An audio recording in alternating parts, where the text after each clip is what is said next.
Okay, well, hello everybody. Welcome to another session of Accounting Principles. Today we're going to talk about a common chapter in most accounting textbooks, and that is adjusting entries. Adjusting entries are critical to doing someone's books because one of the things that adjusting entries does is it brings your books up to date. Not that because you had errors from what you previously did, but due to the passage of time, there are accounts that need to get updated that weren't reported earlier. So we're going to start off with what are adjusting entries. And I would have to say the main purpose of adjusting entries is to get the books to match reality. You want to kind of ingrain that little statement in your head. That's my own personal quote. But you want to get the books to match reality. Sometimes the books may be lagging behind what's happening in reality in terms of what you may be telling the general audience of what you have. So sometimes we got to make sure that the books are matching up to what we're saying. So if you notice on line 15 here of this Excel spreadsheet, you'll notice I have end of period procedure. The majority of adjusting entries take place at the end of a period, so just think of the last day of the month or year. Something that is also important to remember is that cash is not involved in any of these journal entries. And finally, another key ingredient is that whenever you do an adjusting entry, you always have an income statement impact, meaning either a revenue or an expense will be involved, and you have a balance sheet impact, either an asset or a liability will be involved. So you always must have an income statement and a balance sheet impact. In fact, all of the adjusting entries that you will be exposed to in this chapter 3, all three of them must meet these three criterion. They must take place at the end of a period, cash cannot be involved, and you have to have an income statement and a balance sheet impact. So again, the purpose, we want to update the books, we want to get the books to match reality. Some key words you want to be on the lookout for here in chapter 3, and that are these words that I have here in red. Used, expired, accrued, earned, incurred, and any form of the word depreciate. Whether it's depreciation, you want to go past tense, depreciated, any form of the word depreciate would satisfy the key word element. So here's the key. If you see one of these key words in a transaction that you're reading, 99% of the time, because there's always exceptions to everything, right? But 99% of the time, if you see one of these key words, you do not have to calculate the adjusting entry amount. In other words, the adjusting entry amount will be given to you in that transaction you're reading. So if they say supplies used 500, 500 would go into your adjusting entry. If they had, however, said unused supplies 200, then I don't use that 200. I need to do math. So in other words, if you don't see these key words, you have to do math to figure the amount that goes into your journal entry. Keep in mind that adjusting entries are journal entries, so they go on the general journal, but they would take place on the last day of the period. So they would follow your regular journal entries, and what separates these entries from your regular ones is one centered phrase called adjusting entries in your general journal, and then all your adjustments would follow. So a couple of, one word in particular that's in those key words may be somewhat new to you, and that's the word accrued. Accrued is generic for earned and also generic for incurred. So if you see the word accrued, and I notice I have a misspelling there for accrued, R-U-E-D. No, actually it's spelled right? Just looked funny to me. If you see one of these key words, in particular accrued, sometimes it's difficult to know if you're talking about, does the word accrued indicate revenue or does the word accrued indicate expense? So if they use the word earned, you know they're talking about a revenue. If you see the word incurred, you know they're talking about an expense. If the author of the problem is trying to be somewhat coy, they may just use the term accrued. So if they do, you may have to do a little digging to figure out if they mean an accrued revenue or an accrued expense. But an accrued revenue implies something has been earned, but you haven't received the cash yet. So revenue implies you've performed the service, so to speak, but you haven't collected the money. Whereas if you see an accrued expense, that means an expense has taken place, but money hasn't been paid yet. So let's say you had, I don't know, you incurred, let's say, an advertising expense. So you contact your local newspaper. Let's say you wanted to put something in the newspaper, or you wanted to run an online ad. You contacted that institution and said, "Hey, I'd like to run an ad." And they would say, "Okay, in order to run an ad, you'd have to pay $50." So let's say we do that, and at that time, that would be great. We would incur the advertising expense and we would credit cash. However, if they said, we can run the ad now, but you don't have to pay us until, let's say, next month, well, we still would have an expense recognized because we're running the ad this period and we're benefiting from that ad. So in that case, an accrued advertising bill would be to debit advertising expense and credit accounts payable. So the term accrued basically means, whether you're talking revenue or expenses, cash hasn't happened yet. So from a revenue standpoint, we haven't collected the cash. From an expense standpoint, we haven't paid the cash. But the revenue has happened and the expense has happened. Okay? So just a little upfront stuff. Hopefully you've read your chapter, so what I'm doing is basically refreshing what you've read, or maybe explaining it a little bit differently. Or if you haven't read the chapter, maybe after this presentation, you can go in and check out chapter 3. And pretty much it's chapter 3 of almost every textbook I've ever taught out of, and I've taught out of quite a few. It seems like chapter 3 is always adjusting entries. So no matter which one you're working out of, please make sure you go and reread it after this presentation. There's a lot of accounting principles that we must follow as accountants or bookkeepers. Two that are prevalent in this unit are the revenue recognition principle and the matching principle. If you look at my little definition for the revenue recognition principle, you will see only allowed to recognize revenue in the period in which it's earned, regardless if cash received or not. So the bottom line here is, if you want to record revenue, you can only record it in the period in which it was earned. It doesn't matter when you get the money. So under accrual-based accounting, cash is secondary. What's important is, when was it performed? When you're talking about a revenue, when you're talking about an expense, when was it incurred? So if I do a job in January, I've got to record that as a January revenue. I can't record it as a December revenue or as a February revenue. Even though I may not have collected the money until February, it doesn't matter. If I do the job in January, revenue must be shown in January. So that's what that means. Revenue recognition means you got to record the revenue in the period in which you earned it, regardless of when you collect the money.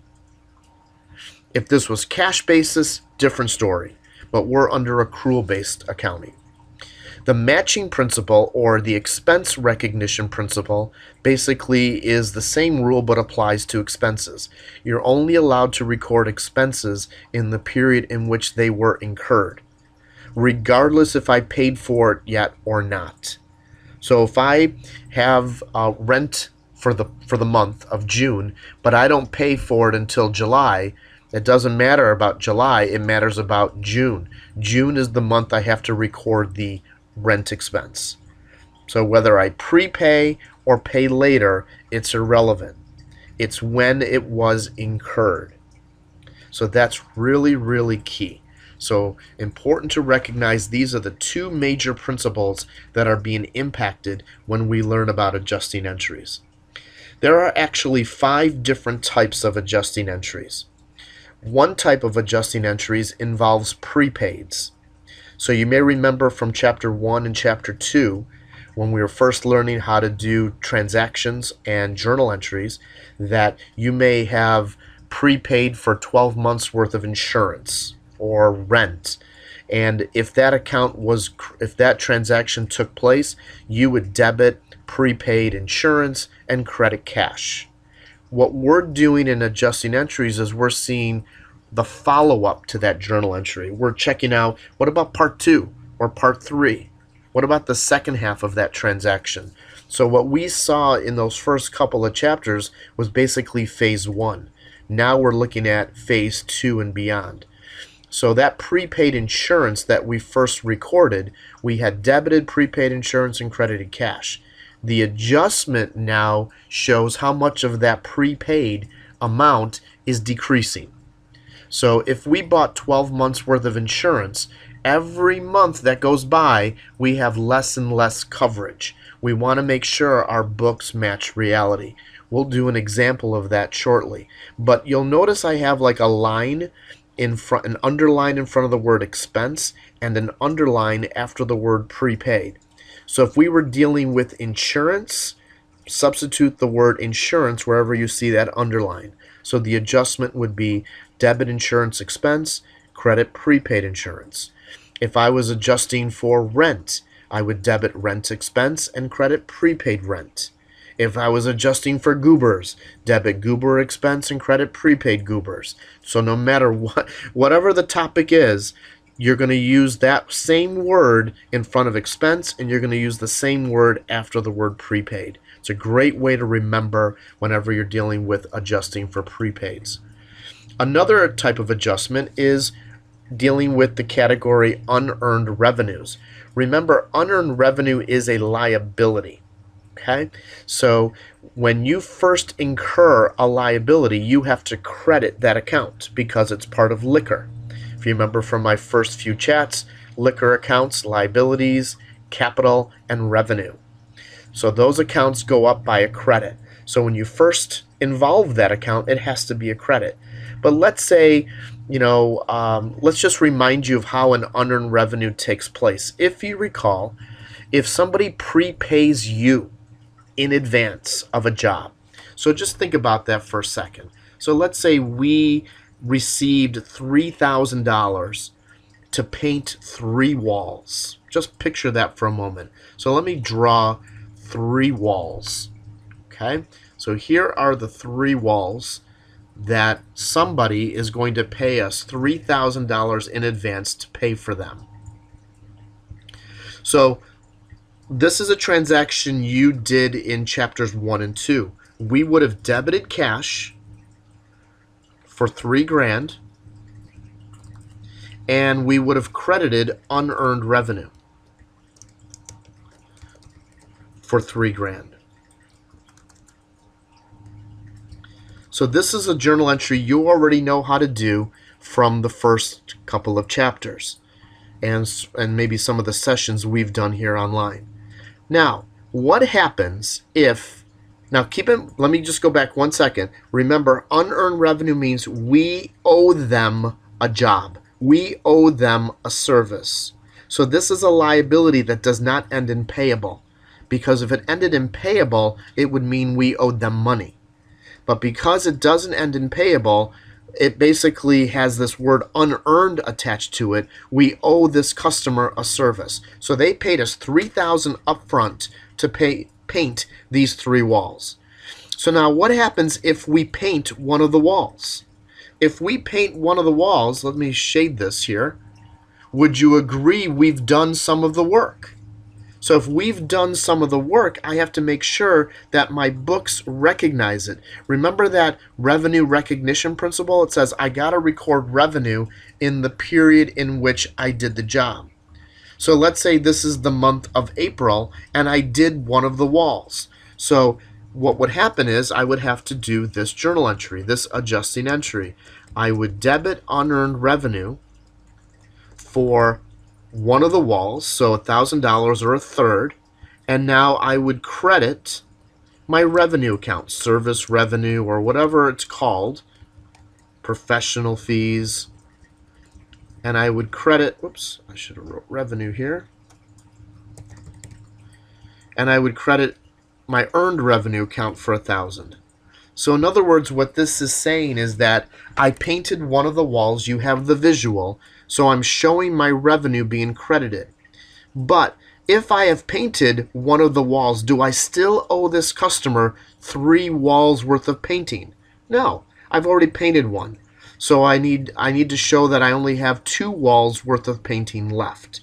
So by debiting unearned revenue, think about it, when that account was first created, I had 3,000 in that first journal entry. I've now debited that account for 1,000. So my balance in that account is $2,000 or 2 walls worth. So you can see by doing the journal entry, the adjustment, I am showing that some of the work has been done because I've credited revenue. Because I debited unearned revenue, it's now indicating that I don't owe as much as I did initially. So hopefully that helps you to understand how Category 2 works. Category 3 deals with accrued revenues. Whoops, got a little quick on the trigger there. So accrued revenues, these are revenues that have taken place, but you haven't collected the money yet. This is an example of a transaction that you've seen in the past. In fact, this is probably one of those transactions where it's not only an adjusting entry, but you've seen it as a regular entry. So if I said you did a job but didn't collect the money, you would debit accounts receivable and you would credit your service revenue or some type of revenue account.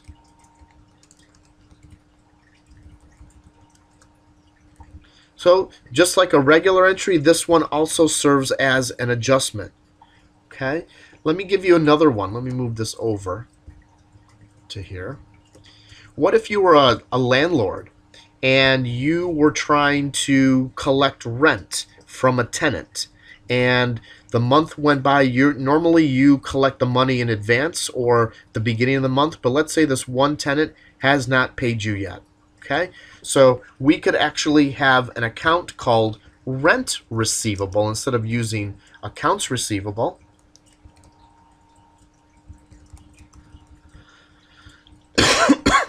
Let's say that was for 500, and we would have rent revenue. Let's say for 500. So notice how I customized the receivable and revenue to deal with rent. But in both cases, I have debited a receivable and I have credited revenue. Let's take a look at the next category. Next category is accrued expenses. Accrued expenses. This is when an expense has taken place, but for some reason it hasn't been paid yet.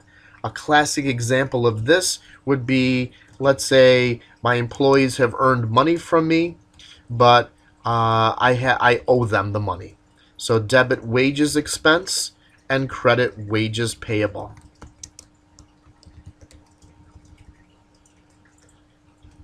Notice again, in all of these examples over to the left in the colors, I have a little line in front of some of these accounts, and wherever I have a line, basically you would substitute the same word in both the debit and the credit. So if I was dealing with wages, debit wages expense, credit wages payable. If I was dealing with salaries, debit salary expense, credit salaries payable. If I was dealing with interest, debit interest expense, credit interest payable. Get the idea? So there's a common name in both the debit and in the credit.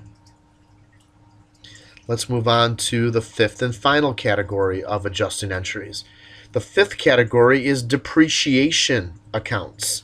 And this one is supposed to be the toughest of them all, but for some reason, this is the one that most students usually grab onto pretty easily, even though it's weird. But you would debit depreciation expense, and you would credit accumulated depreciation. Again, a common word in both the debit and in the credit.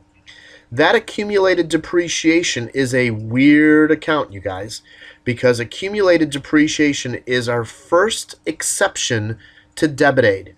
We know that the debit aid accounts, if you remember from my previous sessions, we have A for assets, D for drawing, and E for expenses. The debit aid accounts carry debit balances. But accumulated depreciation, are you ready for this? This is a contra asset. Dun dun dun. Contra asset means it carries the opposite balance even though it is an asset. So a contra asset is an asset that carries a credit balance. That's major. That's a major topic that we need to address, because up until this point, assets have always had debit balances, but accumulated depreciation is a contra asset. And you only see these contras associated with assets that are going to last you more than a year, like a car, like a building, like machinery, forklifts, equipment, anything like that. Anything that's going to last, furniture, anything that's going to last you more than a year. Typically, these accounts will also have a sidekick account called accumulated depreciation. Remember that, it's a sidekick account. Okay? So we'll see an example of that in a couple of minutes. So to kind of wrap things up here, the majority of adjusting entries have a common name in the debit account and in the credit account. Okay? This will conclude this first session of adjusting entries. The next session will be a continuation of what we're talking about, where I'm going to do some actual examples. Okay? So you guys have a great day. We will talk to you soon. Take care. Bye-bye.